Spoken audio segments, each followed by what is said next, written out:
After my husband left for a military deployment, my brother-in-law tried to become the man of the house, claiming I was mentally unstable to stay alone. But what happened next was far worse.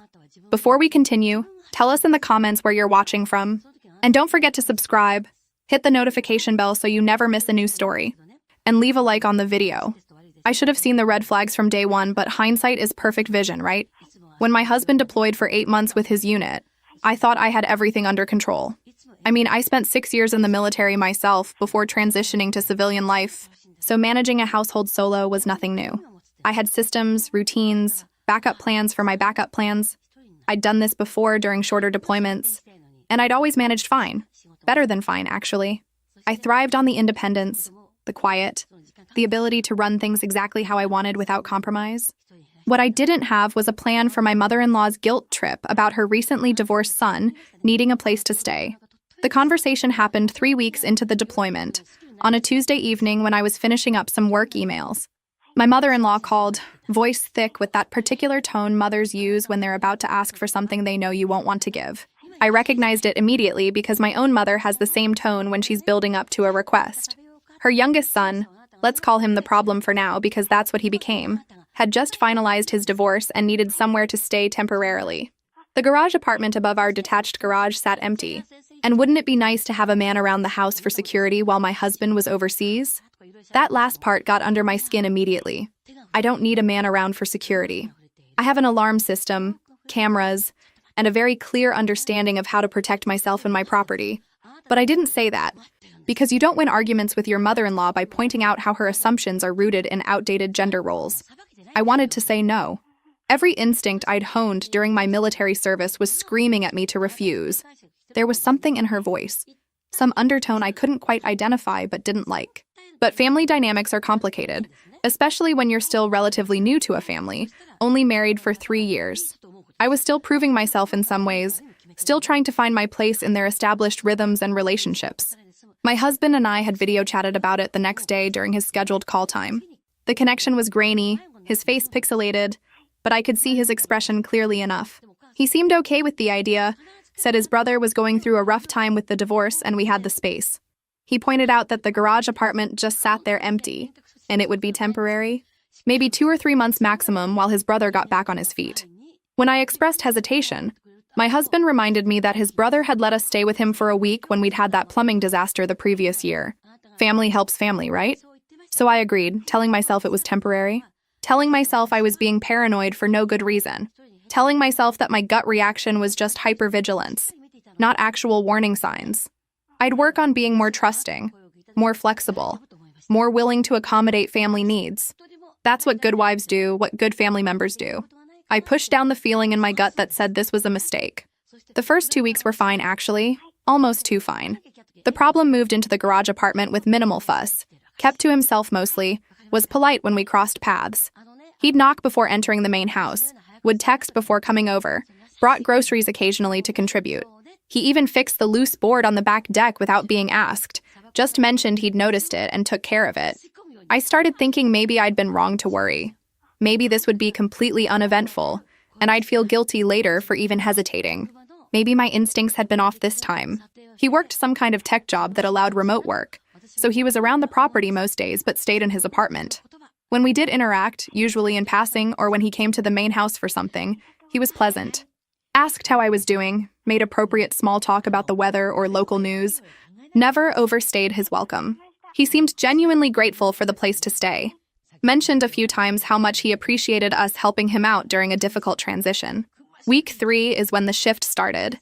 Subtle enough that I questioned whether I was imagining things. He began offering opinions on household decisions without being asked. Small things at first, things you could easily dismiss as someone trying to be helpful.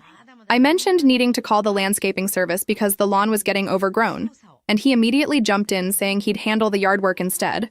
No need to waste money on something he could easily do.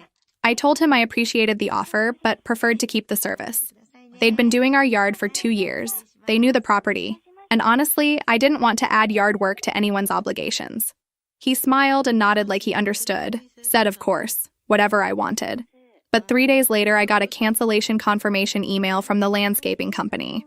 When I called them confused, they said a man identifying himself as the homeowner had called to cancel the service. They'd assumed it was my husband. I found the problem in the garage apartment that evening and asked him directly if he'd canceled the service. He looked surprised, said he'd called to get a quote for comparison and must have been unclear. Didn't mean to actually cancel anything. He offered to call them back and reinstate the service. But when I said I'd handle it myself, he'd already left me a note on the kitchen counter saying he'd taken care of it. The service was scheduled to return. Except when I called the company, they had no record of that call. He'd lied about calling them back.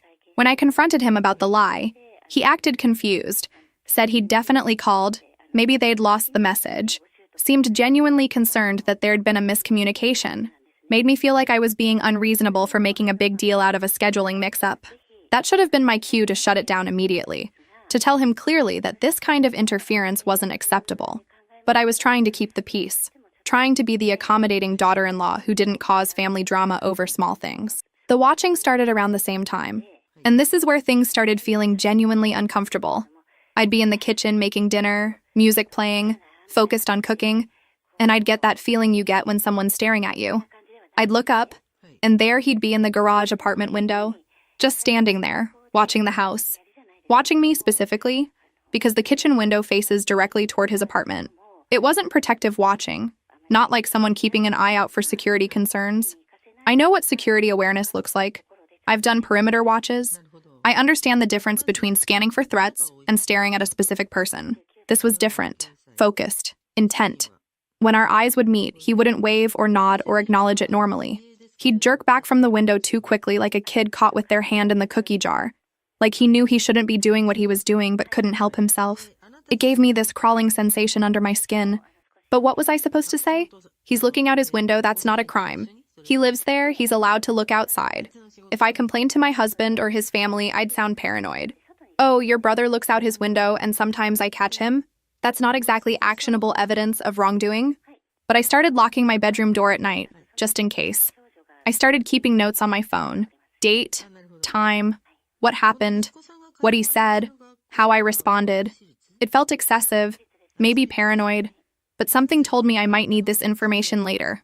The real problems started manifesting in ways I hadn't anticipated, ways that were harder to dismiss as misunderstandings or helpful intentions gone wrong. I ran into my neighbor at the grocery store on a Saturday morning, someone I'd always been friendly with, and she acted weird, cold almost. We'd usually chat for a few minutes when we crossed paths, talk about the neighborhood, upcoming events, general friendly neighbor stuff. This time she gave me a tight smile and tried to keep moving past me. I stopped her, asked if everything was okay, if I'd done something to offend her. She looked uncomfortable, shifted her grocery basket from one hand to the other, and finally said she understood I was going through a difficult time and respected my need for privacy. I had absolutely no idea what she was talking about. What difficult time? What privacy? I asked her to explain, and she got this pitying look on her face that made my stomach sink. Turns out, the neighborhood book club I'd attended twice before the deployment had continued meeting every 2 weeks. But I hadn't received any invitations. Not one. I'd assumed they'd gone on hiatus or maybe disbanded. But no, they'd been meeting regularly at various houses in the neighborhood. When I asked why I hadn't been invited, my neighbor seemed surprised I didn't know. She said my brother-in-law had told everyone I was too emotionally fragile to handle social situations right now, that my husband's deployment had hit me harder than expected, and he was keeping an eye on me as family support. I felt my face get hot with anger and embarrassment. I told her clearly that I was perfectly fine, that I had no idea where he'd gotten that information, and that I'd very much like to continue attending book club if they'd have me. She looked confused now, uncertain, like she was trying to reconcile what I was saying with what she'd been told. She mentioned that the problem had been very convincing, very concerned, had even shown what he claimed was a text from my husband asking him to keep me socially engaged but not overwhelmed. That text didn't exist. I knew it didn't exist because my husband and I shared an online account where we could see each other's messages for security purposes during deployments. He hadn't texted his brother anything like that. The problem had either fabricated the text or completely made up the conversation.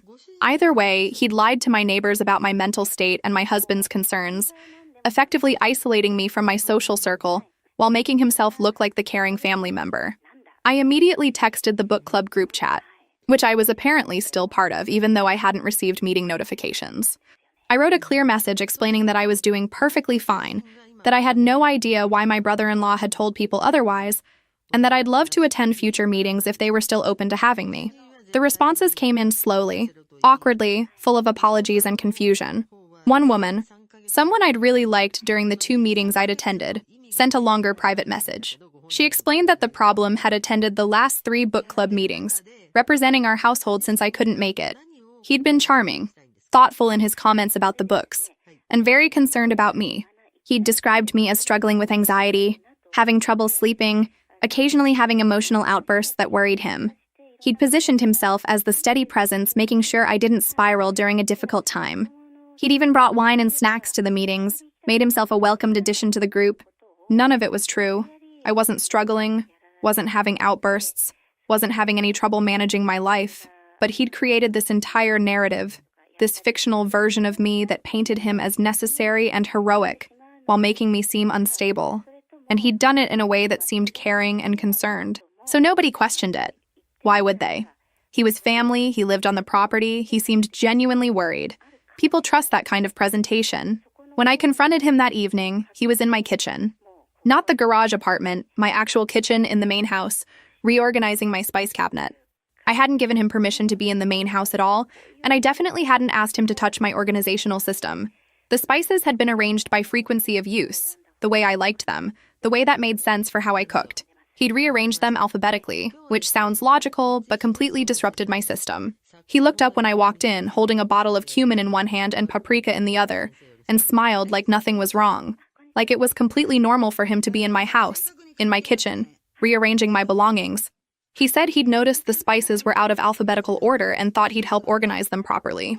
The word properly stuck with me, like his way was correct and mine had been wrong.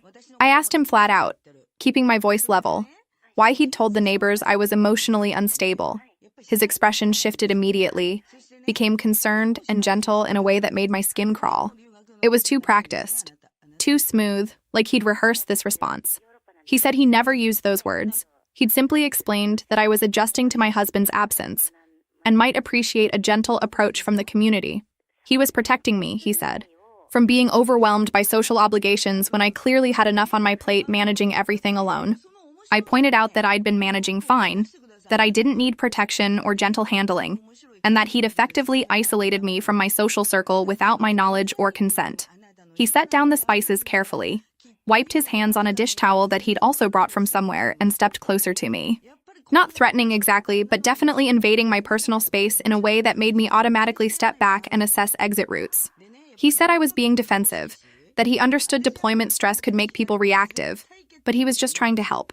He said his brother had asked him to look out for me, to make sure I wasn't struggling, and he was taking that responsibility seriously. When I told him my husband had never said anything like that, he pulled out his phone and showed me a text conversation with his brother. Except the timestamps were from before my husband deployed, before any of this started. And the texts were vague enough to be interpreted multiple ways. The gaslighting was textbook. Absolutely textbook. This wasn't just an awkward family member overstepping boundaries because he didn't understand social norms. This was someone methodically isolating me and controlling my narrative in the community. Someone who had planned this, who had built a foundation of false concern that he could point to when questioned. I told him clearly and firmly that I didn't need his help, didn't want his involvement in my household decisions, and that he needed to stay in the garage apartment unless specifically invited into the main house. He nodded slowly, said, of course. He understood. He didn't mean to overstep. But his eyes told a different story, something calculating and cold that disappeared quickly behind another expression of concern. He left through the back door, and I watched him walk back to the garage apartment with my heart pounding, knowing absolutely that this situation was worse than I'd thought. I started finding other evidence of his intrusion everywhere once I knew what to look for. My mail was opened, then carefully resealed. Bills, personal correspondence, even a letter from a friend who was also deployed. He claimed he'd accidentally grabbed my stack when getting his own from the mailbox and opened mine by mistake. Didn't look at the names carefully enough. Once, sure, that's believable. But 3 times? That's a pattern.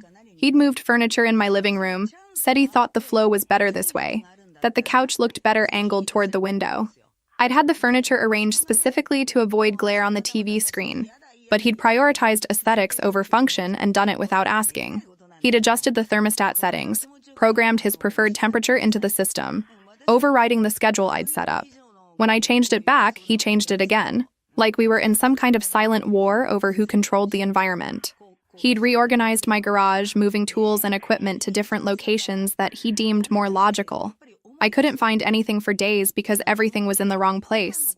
He'd trimmed bushes in the front yard without asking, cutting them into shapes I didn't like and wouldn't have chosen. Each thing individually seemed minor, the kind of thing you could dismiss as someone trying to be helpful but missing the mark.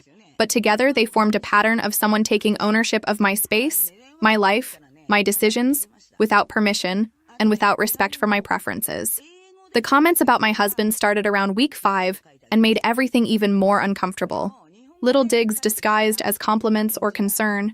He'd say things like I was far more organized than his brother gave me credit for, implying that my husband didn't appreciate me, that I ran the household better than most people could, certainly better than his brother would if he were home, that it was a shame I didn't get more recognition for my competence, as if my husband failed to acknowledge my contributions. Then he'd add that his brother didn't know how lucky he was, leaving a woman like me alone for 8 months. He'd emphasize the words in a way that made it clear he wasn't just talking about household management. He'd say he would never make that choice, would never leave his wife alone for that long, would prioritize staying close to someone he valued. The implication was obvious, and it made my stomach turn every time. I shut those comments down immediately, told him clearly that his brother and I had a strong marriage and my husband's deployment was part of his service commitment, not a choice to abandon me. But he'd act like I was misunderstanding innocent observations, like I was reading too much into simple statements. The thing is, I wasn't misunderstanding anything. I've dealt with enough inappropriate behavior in various contexts, both in the military and in civilian life, to know exactly what I was hearing. He was testing boundaries, seeing how I'd react, building up to something worse. One afternoon while I was at work, a woman contacted me through social media. Her profile showed she'd worked at the same company as the problem at his previous job before the divorce. She'd heard through mutual connections that he was staying with family and felt compelled to reach out with a warning. She sent me a long, detailed message that made my blood run cold. According to her, he'd told coworkers disturbing things about me. His brother's wife he'd never actually lived with before this arrangement. He claimed he was managing my finances because I couldn't handle money, said I'd made several poor decisions that he'd had to quietly fix. He said I called him crying most nights, that I was emotionally dependent on him, that the deployment had broken something fundamental in me and he was the only thing holding me together. He'd positioned himself as my primary support system, made it sound like I couldn't function without his intervention. None of it was true. I hadn't cried once since my husband left. I managed our finances perfectly well and always had. I'd never called him for emotional support, and I certainly wasn't broken or dependent. But he'd created this entire fictional narrative about me to his coworkers, painting himself as the responsible family member, nobly holding things together for his unstable sister-in-law, who couldn't manage on her own. When I asked the woman why she was telling me this, she said several coworkers had found his stories concerning and inconsistent. He'd talk about how I couldn't handle basic tasks, but then mention things I'd accomplished that clearly required competence and organization. He'd describe me as emotionally fragile, but then talk about my military background and how capable I'd been in that context. The stories didn't add up, and it had made some people uncomfortable enough that they'd started comparing notes about what he was saying. She said one coworker had finally asked him directly why his brother would deploy and leave me in such a bad state if I was really that unstable. Wouldn't there be family care plans? Wouldn't his brother have arranged better support? Wouldn't there be some kind of intervention? He'd gotten defensive. Said his brother didn't know how bad things really were, that he was protecting his brother from the truth to avoid worrying him during deployment. That answer had raised more red flags, and that's when this woman decided to reach out to me directly. I thanked her profusely and added all the information to my growing documentation. Because yes, I was documenting everything now, maintaining detailed logs with dates, times, witnesses, evidence, screenshots of every concerning message, photos of every unauthorized change to my house, written records of every inappropriate comment. If this escalated and my gut said it absolutely would, I needed evidence that would hold up under scrutiny. The breaking point in my evidence gathering came when I found copies of my house keys in his apartment. I'd gone over there while he was at work to drop off a package that had been delivered to the main house by mistake. His door was unlocked, which should have been my first clue to just leave the package outside, but I knocked and called out and got no answer. I left the package just inside the door, and that's when I saw them. Sitting on his kitchen counter, right there in plain view, were 2 copies of my main house key. I knew they were mine because I'd put a distinctive colored cover on my original key, bright blue to distinguish it from other keys on my ring. These had the same colored covers, same key shape, clearly duplicates of my key that he'd had made without permission. Not keys to the garage apartment, keys to my main house, giving him unrestricted access to my private space whenever he wanted. My hands shook as I took photos from multiple angles. I documented their exact location, made sure the timestamps on the photos were clear. Then I left everything exactly as I'd found it, closed his door carefully, and went back to my house. My heart was pounding. The danger level had just escalated from uncomfortable to genuinely concerning. I sat at my kitchen table and started planning. This wasn't a situation where you could just react emotionally and hope things worked out. This required strategy, documentation, proof, and careful execution. Over the next few days, I installed small cameras in my house, hidden but covering key areas. Entry points, living spaces, anywhere he'd been entering without permission. The cameras were legal, installed in my own home, and set to record when they detected motion. I documented every interaction with timestamps and detailed notes. I started keeping a recorder in my pocket during any conversation with him, making sure I could prove what was said if needed later. Then I reached out to his ex-wife through social media. I'd found her profile through family connections, and I sent a carefully worded message explaining that I was her ex-husband's sister-in-law, that he was currently staying with us, and that I was experiencing concerning behavior that might benefit from her insight if she was willing to talk. I tried to be respectful of whatever trauma she might have from the marriage, made it clear she had no obligation to respond, but that any information she could share would be helpful. She responded within an hour. Her message was long, detailed, and absolutely terrifying in how closely it mirrored what I was experiencing. She said she'd been waiting for this message, had wondered when someone else would reach out about his behavior, was relieved that I'd noticed the red flags early enough to take action.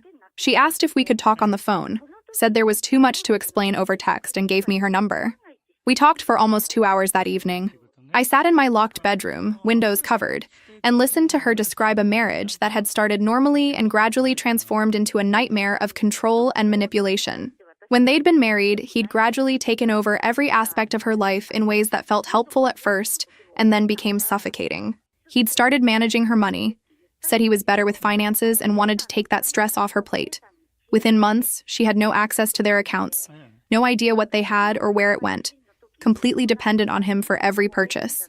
He controlled who she saw, started declining invitations on her behalf, told friends and family she was too busy or too tired, isolated her systematically until she had no support network outside of him. He made decisions without consulting her, from major purchases to what they'd eat for dinner, and when she tried to push back, he'd make her feel unreasonable for wanting input into her own life. He'd tell her she was being difficult, that he was trying to help and she was unappreciative, that she should be grateful someone cared enough to handle everything for her. Classic control tactics wrapped in the language of care and concern. But the part that really made my skin crawl was when she described his escalation. He'd started gathering false evidence of her instability, documenting times she was upset or emotional, and framing them as mental health crises. He'd tell their friends she was having breakdowns, show them texts or emails out of context to support his narrative, position himself as the stable one holding things together. He'd threatened to have her declared mentally unfit, said he'd collected enough evidence that a court would believe him over her. She agreed to provide a written statement if needed, and warned me that he wouldn't stop escalating until someone forced him to. According to her, he believed he was entitled to control the women in his family's life, that he was smarter than everyone else and deserved to be in charge. His divorce had wounded his ego, and he'd fixate on a new target. I was convenient, available, and in his mind, abandoned by his brother and therefore his responsibility. I asked her what had finally made her leave. What had been the moment she knew she had to get out? She was quiet for a long moment, then said he'd tried to convince her she was losing her memory, that she'd agreed to things she hadn't agreed to, that her version of reality was faulty, when she'd started finding evidence that he was deliberately moving and hiding things to make her doubt herself. She'd realized he wasn't just controlling, he was dangerous. Armed with her testimony and my growing evidence file, I prepared for confrontation. What I wasn't prepared for was how it would actually happen, or how much worse things would get before they got better. I came home early from a doctor's appointment on a Tuesday afternoon, about 6 weeks into his stay. My car had been making a noise, so I'd borrowed my friend's car for the day. He didn't know I was home. I walked into my house through the side door that leads directly into the kitchen, and I heard sounds upstairs, movement in my bedroom. Every alarm bell in my head went off at once. I pulled out my phone, opened the recording app, and quietly went upstairs. My bedroom door was half open, and there he was, going through my dresser drawers. Not even attempting to hide what he was doing, just methodically searching through my personal belongings like he had every right to be there. I started recording video and asked him what the hell he was doing.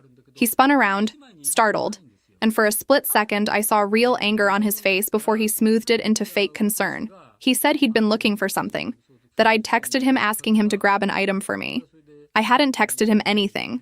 I held up my phone, showed him the empty message thread, and told him to get out of my room. Instead of leaving, he stepped closer. Not threatening exactly, but definitely invading my space in a way that made me tense. He said we needed to talk, that he'd been wanting to discuss something important with me for weeks now. I told him there was nothing to discuss and he needed to leave the main house immediately. He kept coming closer. That's when he said it. The thing that made everything crystal clear. He told me everything he'd been doing, all the help, all the concern, all the involvement was because he cared about me. Really cared about me. Not like a sister-in-law, but as a woman. He said his brother didn't appreciate me, didn't deserve me, had abandoned me for 8 months without a second thought.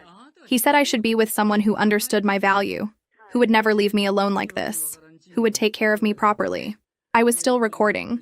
I kept my voice steady and asked him to clarify what he was saying. He actually smiled, like I was playing coy, like this was some kind of mutual flirtation I'd been too shy to acknowledge. He said I had to know how he felt, that the connection between us had been obvious from the start, that we'd been dancing around it, but it was time to stop pretending. I told him clearly, on recording, that there was no connection, that I was married to his brother and had never given him any indication of romantic interest, and that he needed to leave. His expression changed again, became frustrated. He said I was lying to myself, that my marriage was already over in everything but name, that I just hadn't accepted it yet. Then he tried to kiss me, actually lunged forward and tried to force his mouth on mine. I shoved him hard, both palms to his chest, sent him stumbling backward. I was screaming at him to get out. My heart was racing. I kept my phone recording the whole time. He steadied himself, and instead of looking ashamed or apologetic, he smiled. He told me nobody would believe me. He'd spent 6 weeks carefully building a narrative with the neighbors, with his coworkers, with our family, that I was unstable and emotionally dependent on him. He'd isolated me socially, made himself look like the responsible caretaker. If I tried to tell anyone about this, they'd assume I was having some kind of breakdown, that I'd misinterpreted his innocent concern. He'd planned this, he said, had been planning it from the moment he moved in. I kept recording. I let him talk, let him lay out his whole strategy while my phone captured every word. He threatened that if I told his brother, it would destroy the family, and everyone would blame me for causing drama. He said I should think very carefully about my next move, because he held all the cards here. Then he left, walking slowly, taking his time, making sure I understood he wasn't leaving because I'd told him to, but because he chose to. When I heard the garage apartment door close, I locked every door and window in the main house, then sat on my bedroom floor shaking, phone still in my hand with the full recording saved. I had audio of everything: his confession, his proposition, his admission of manipulation, his attempt to kiss me, his threats about the narrative he'd built. I had video of him in my bedroom. I had documentation of weeks of boundary violations. And I had his ex-wife ready to testify to an identical pattern. Now I just had to tell my husband that his brother had tried to kiss me in our bedroom and then threatened me when I rejected him. That was going to be a fun conversation. I waited until our scheduled video call time, which was about 3 hours later. I couldn't wait. Couldn't let this sit. When his face appeared on screen, he was smiling, asking about my day in that casual way we'd fallen into for these deployment calls. I interrupted him and said I needed to tell him something serious, and he needed to listen to the whole thing before reacting. His smile faded immediately. He asked if I was okay, if I was hurt. I said I wasn't hurt physically, but something had happened with his brother and I needed him to hear a recording. I played the audio from the bedroom confrontation, watching his face on the screen as he listened to his brother confess feelings, heard the attempt, heard the threats. The silence after the recording ended lasted maybe 10 seconds, but it felt like an hour. When he finally spoke, his voice was completely flat, emotionless in a way I'd never heard from him before. He said he'd be making some calls and would get back home as soon as possible.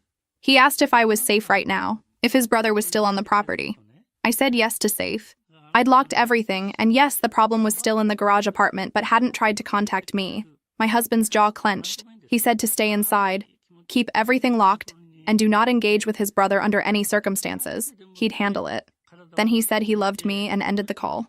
The whole conversation lasted maybe 5 minutes, but I could see the rage building behind his eyes with every word of that recording. What I didn't know was that my brother-in-law had been monitoring the situation, had somehow seen or heard enough to know I'd told his brother what happened. Because within an hour of that call, things escalated in a way I hadn't anticipated. My phone started getting notifications. Someone had created social media accounts using my name and photos scraped from my legitimate profiles. These fake accounts were posting bizarre, incoherent content. Rants about government conspiracies, claims about neighbors spying on me, aggressive messages to local businesses. It was clearly designed to make me look unstable, to give credibility to the narrative he'd been building. I immediately reported every profile and started documenting this new escalation. Then my boss called. She was concerned because she'd received a call from someone claiming to be my brother-in-law, reporting that I'd been having episodes, that my family was worried about my mental state, that I might need medical intervention. She was calling to check on me because the report had been detailed enough to be concerning, but vague enough to be questionable. I explained the entire situation to her, sent her the recordings, and she was immediately supportive. She said she'd document the call and that my job was secure, but suggested I might want to consider a restraining order. I thanked her and added this latest escalation to my evidence file. The problem had declared war, and he was using every tactic he could think of to destroy my credibility before I could destroy his. But he'd made one critical mistake. He'd underestimated how much evidence I'd gathered, and how seriously my husband would take this threat. My husband managed to get emergency leave, citing a family crisis that required his immediate presence. His commanding officer approved it after hearing a brief explanation of the situation. He had 48 hours to get home, and he used every minute of it traveling. He arrived at 2 a.m. on a Thursday, still in uniform, having driven straight from the airport. I heard his truck pull up and ran outside. The hug lasted a full minute, neither of us saying anything, just holding on. When we finally pulled apart, he asked me one question. Where is he? I pointed to the garage apartment. A light was on, so his brother was still awake. My husband told me to go inside the house, lock the door, and stay away from the windows. His voice had that flat, controlled quality again, the one that told me he was barely containing serious anger. I wanted to argue, wanted to be there, but I also knew when to trust someone's judgment. I went inside and watched from the upstairs window. My husband walked to the garage apartment and pounded on the door, 3 sharp bangs that echoed in the quiet neighborhood. When his brother opened the door, looking confused and then alarmed, my husband didn't say a word. He just punched him, straight shot to the face, and his brother went down. I couldn't hear what was being said, but I saw my husband grab his brother by the shirt, haul him back up, and slam him against the wall. 2 more hits, 1 to the ribs, 1 to the face again. His brother's nose was bleeding and my husband was still talking, getting right in his face and saying something that made his brother's expression shift from shock to genuine fear. Then my husband walked away, came back into the house with blood on his knuckles and breathing hard. He washed his hands at the kitchen sink while I stood there not quite knowing what to say. When he finally looked at me, he said, "Nobody touches you, nobody threatens you," and his brother was lucky he'd stopped at a few hits because his first instinct had been much worse. We sat at the kitchen table, and I showed him everything, every piece of evidence, every documentation, every screenshot. We organized it all into a clear timeline, and then he made a phone call that woke up his mother at 3 a.m. He told her there would be a family meeting at our house in 2 days, attendance mandatory, and she would want to hear what he had to say before asking questions. The extra day would give people time to arrange their schedules and give us time to prepare the evidence presentation properly. The next 2 days felt surreal. I'd barely slept that first night. My husband had maybe gotten 2 hours, and his brother was presumably nursing his injuries in the garage apartment. We spent the time organizing our evidence into a clear, devastating presentation. My mother-in-law arrived first, followed by 2 of my husband's other siblings and their spouses. His brother came last, sporting a black eye and swollen nose, looking sullen and defensive. My husband stood in our living room like he was giving a military briefing. He stated the facts clearly and without emotion. While he was deployed serving his country, his brother had moved into our garage apartment and subsequently attempted to isolate, manipulate, and ultimately sexually assault his wife in their own home. He said the words deliberately, making sure everyone understood the severity. Then I showed them the evidence. I'd created a presentation, organized chronologically, showing the escalation, video clips of him in my bedroom uninvited, screenshots of the fake social media accounts, documentation of the lies he'd told neighbors and coworkers, the recording of his ex-wife describing the identical pattern from their marriage. The audio from the bedroom confrontation was the final piece. I played it for everyone, and the room fell completely silent. You could hear every word. His confession, his proposition, the attempt, the threats. When it ended, nobody spoke for almost a full minute. His ex-wife had agreed to attend via video call, and she corroborated everything. She described her experience with him, the control, the manipulation, the gaslighting, and how she'd only escaped by documenting and getting legal help. She looked directly at the camera and said she'd warned him during their divorce that he needed therapy, that his need to control women would destroy his life, and he'd clearly learned nothing. My brother-in-law tried to defend himself. He stammered that I'd misunderstood, that the recording was taken out of context, that his feelings had been confused and he'd never meant to actually act on them. My husband cut him off, voice sharp, and said there was video evidence of him in our bedroom, audio evidence of him admitting to a calculated manipulation campaign, and a witness testifying to his pattern of abuse. My mother-in-law had her hand over her mouth, looking between her sons like she couldn't process what was happening. One of the other siblings said what everyone was thinking. He had to leave immediately, and there would be consequences if he ever tried to contact me again. The decision was unanimous. He would pack his belongings today and be gone by evening. My husband and his other brothers would supervise to make sure nothing was damaged or stolen. My mother-in-law was crying, but she nodded agreement. She asked her youngest son how he could do this, how he could betray family like this, and he had no answer. They packed his things in complete silence. Nobody spoke except to coordinate moving boxes. It took about 3 hours to clear out the garage apartment. When everything was loaded into his car, my husband handed him the apartment keys and said if he ever contacted me in any way, for any reason, it wouldn't be police he'd have to worry about first. His brother left without another word, and I watched his car disappear down the street with something between relief and exhaustion. The garage apartment sat empty again, and I realized I'd been holding tension in my shoulders for 6 weeks that finally released. My husband had to return to his deployment in 1 week. We spent that time reinforcing security, changing locks, installing additional cameras, and just being together. The conversations we had during those days were deeper and more honest than any we'd had before. He apologized for not taking my initial hesitation about his brother more seriously, for not recognizing the position he'd put me in by agreeing to the arrangement. I told him I didn't blame him, that nobody expects their sibling to be capable of something like this. We talked about communication, about trust, about how deployment puts stress on a marriage in unexpected ways. We made a plan for more frequent video calls, for being more transparent about struggles, for treating our marriage like the partnership it was supposed to be. Before he left, we worked together on the security system. He showed me some additional self-defense techniques.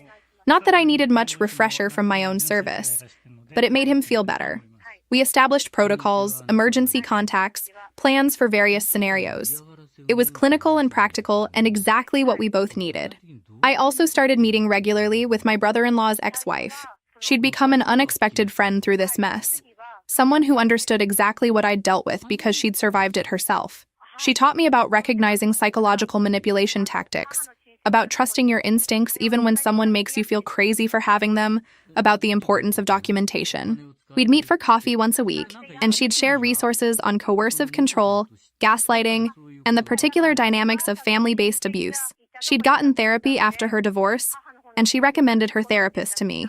I started sessions, not because I thought I was damaged, but because processing what happened with a professional seemed like a healthy choice. My mother-in-law requested a one-on-one meeting about 3 weeks after my husband returned to deployment. We met at a neutral coffee shop, and she spent the first 10 minutes crying and apologizing.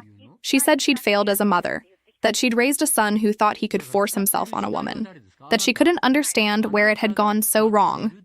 I let her talk, let her process, but I was also watching carefully for signs that she might try to excuse his behavior or minimize what happened. For a moment, she started down that road, saying something about how he just wanted to help and maybe his feelings got confused. She stopped mid-sentence, looked at me, and said she heard herself making excuses, and she needed to stop doing that. She admitted she'd grown up with beliefs about men being natural protectors and decision-makers, in ways that probably hadn't helped her son develop healthy respect for women's autonomy.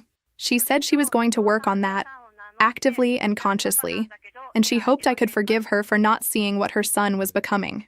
I appreciated the apology, though forgiveness felt complicated. I told her I needed time, that trust had been broken not just by her son, but by the family dynamic that had pressured me into accepting him in the first place. She nodded, said she understood, and promised to respect whatever boundaries I needed. The video calls with my husband got better after everything happened. Deeper, more real, less surface level. We talked about fears and vulnerabilities we'd never shared before. He admitted feeling guilty for being gone, for not being there to protect me, even though intellectually he knew I'd handled things perfectly. I admitted I'd felt pressure to be the perfect military wife, never complaining about deployments, always managing everything flawlessly. We were learning to be honest in ways we hadn't been before, and the marriage felt stronger for it. Strange that it took something so terrible to force us into that kind of communication, but I wasn't going to waste the lesson. The final 2 months of the deployment passed without incident. I managed everything perfectly, proving to myself and everyone else that I'd never needed help in the first place. My brother-in-law had moved to another state, too humiliated and afraid of his brother to risk being nearby. Some family members cut contact with him completely. Others maintained minimal relationship but made it clear they didn't condone his actions. I considered filing for a restraining order but ultimately decided it wasn't necessary.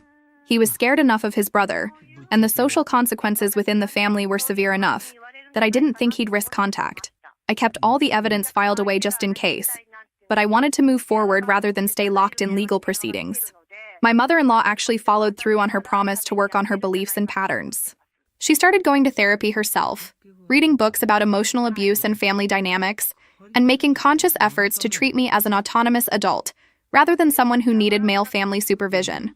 It was gradual, but I noticed the changes in how she communicated with me.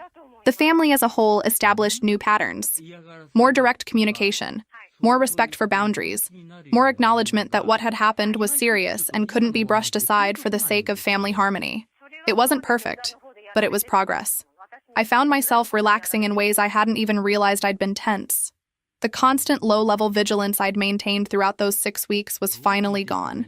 I could be in my own house without listening for footsteps from the garage apartment, without tracking another person's movements, without wondering what boundary would be violated next. When my husband's deployment finally ended and he came home for good, the reunion felt different than I'd imagined it would 8 months earlier.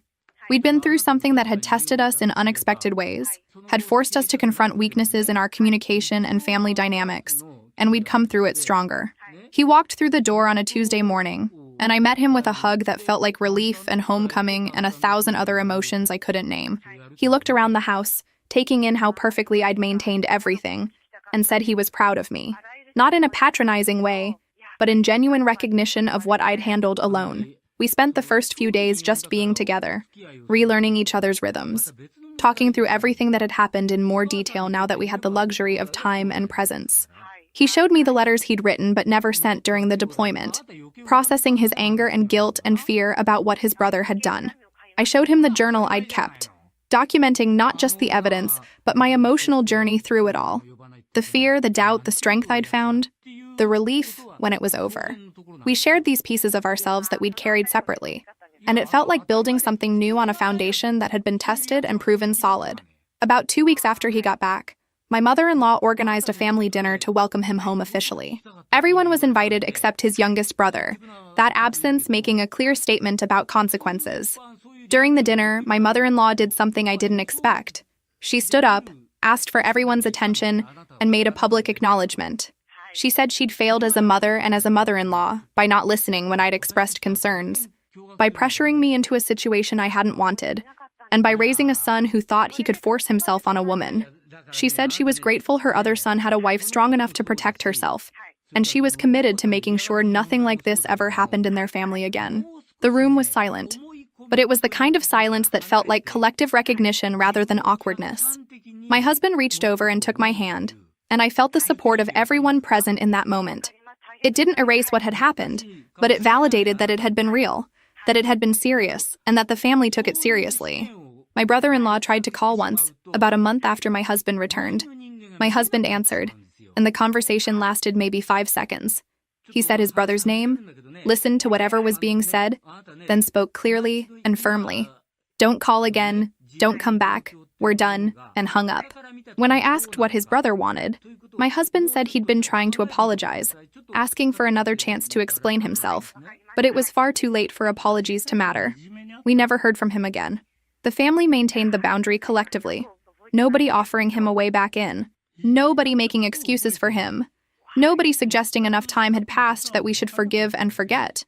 It was the consequence he'd earned, and everyone seemed to understand that some violations don't get second chances. The months after everything settled were about rebuilding, not just the house security or family dynamics, but our sense of normalcy. I managed to get all the fake social media profiles removed within a few weeks by providing evidence to the platforms, and they acted quickly once they saw the documentation. We went back to regular routines, made plans for the future, talked about eventually starting a family ourselves once we felt ready.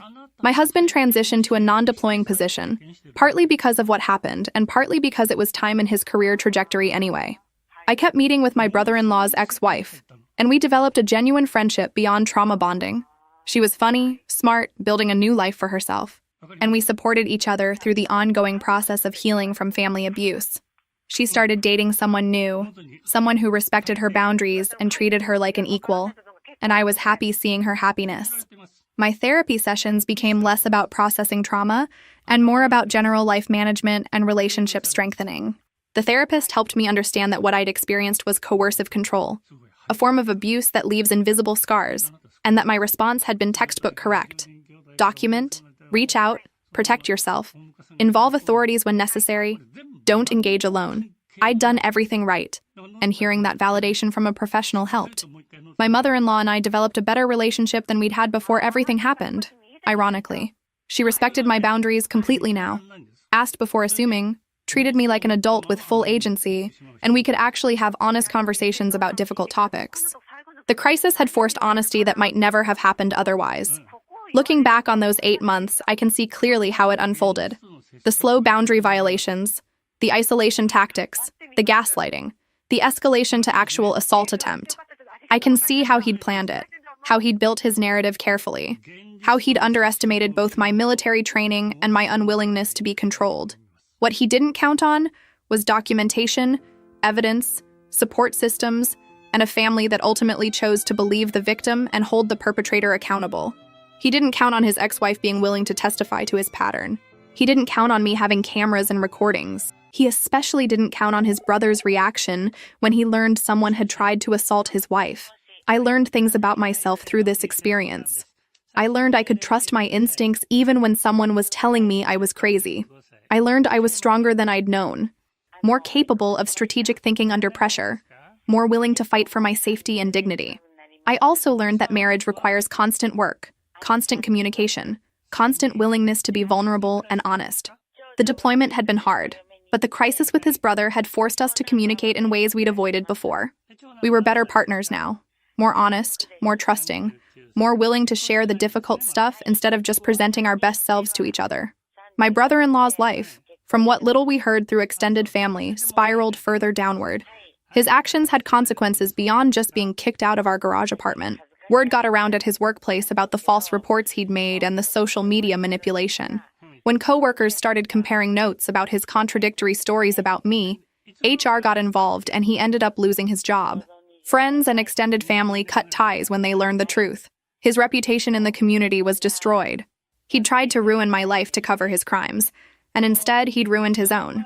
I don't take pleasure in that exactly, but I don't mourn it either. Actions have consequences, and he'd made his choices knowing they were wrong. The fact that he'd done the same thing to his ex-wife showed it wasn't a moment of confusion or poor judgment. It was a pattern of abusive behavior. He needed serious intervention, therapy, probably medication, and he'd refused all of it. Some days I think about how close things came to being much worse. If I hadn't come home early that day, if I hadn't been recording, if he'd been more patient in his escalation, if I'd been less trained in recognizing danger, the alternate timeline where he succeeded in his manipulation, where I'd ended up doubting my own reality, where the family believed his narrative instead of mine, haunts me occasionally. But that's not what happened. What happened is I caught him, documented everything, protected myself, reached out for help, and a family ultimately chose to support the victim over protecting the abuser. What happened is my husband came home, addressed the threat, and we rebuilt our marriage stronger than before. What happened is the bad guy lost and faced consequences. Sometimes the good guys win, and sometimes justice actually happens, and sometimes families actually hold abusers accountable. This was one of those times, And I'm grateful for it even as I recognize how easily it could have gone differently. Now, more than a year later, life is normal in the best possible way. We have routines, plans, hopes for the future. We have a marriage built on honest communication and mutual respect. We have family boundaries that are healthy and maintained. We have security systems and safety plans that make me feel protected. We have the knowledge that when crisis hit, we handled it together effectively. The garage apartment is rented to a nice couple with a baby who needed affordable housing. They respect boundaries, pay rent on time, and wave when we cross paths. It's everything the previous situation wasn't, and the contrast makes me appreciate it even more. I've started mentoring other military spouses, sharing my experiences, helping them identify red flags, encouraging them to trust their instincts and document concerning behavior. Several have reached out saying my story helped them recognize similar patterns in their own lives and take action before things escalated. That feels like purpose emerging from trauma. My husband and I talk sometimes about whether we'd have made different choices if we could go back. Would we have said no to his brother moving in from the start? Probably yes. Would we have maintained better communication during the deployment, even without the crisis forcing it? We hope so, but honestly, we might not have. Sometimes it takes something terrible to shake you into necessary changes. This is where we are now. Stronger, wiser, more careful about who we trust and why. More willing to believe women when they report abuse.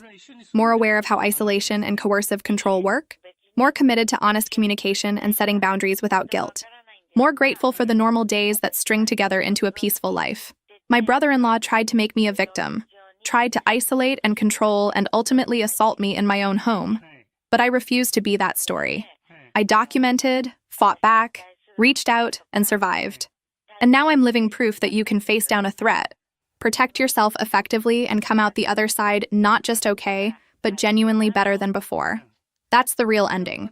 Not dramatic or explosive, just honest and real. Life goes on, stronger and more intentional than it was before. The garage apartment that was supposed to provide security instead brought threat. But we neutralized that threat and reclaimed our space and our peace. And that's worth everything.